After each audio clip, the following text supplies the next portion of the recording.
Hey friends, Andrew here. Welcome back to Drew Tutorial. And in this video, I'm going to show you how to grant someone limited permission to board and Pinterest. So you want to go ahead and find the board that you want to grant that person the limited permission to.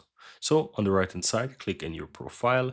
Then you want to find the board that you want to grant them the limited permission to. Let's take this tech one as an example. Click on the little pencil on the lower right hand side, scroll down, and here you will either find persons that you already grant access to the board already, or you can easily go ahead and add them by clicking the plus here. And just before you either send them a link or add their name or email address, click this little right arrow here, and it's going to take you to where you can select those permissions. Now, to give them limited permissions, all you have to do is just choose the option that says save and comment. This is going to switch them from being able to do everything and just to save and comment.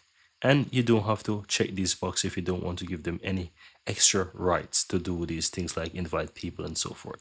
But once you select this is all they'll be able to do. Just click on done and you'll be able to give them the limited access or give them limited rights once they accept the invitation. But if you want to go back and add more or just basically add the person, if you did this option first, just click this back button.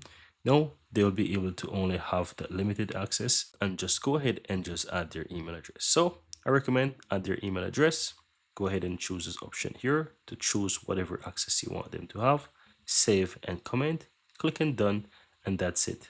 Your invitation will be sent with limited access right to the board that you have invited someone to. And that's it, guys. Very easy and very simple. Once you're done, go ahead and click and done, close out of everything, and that's it.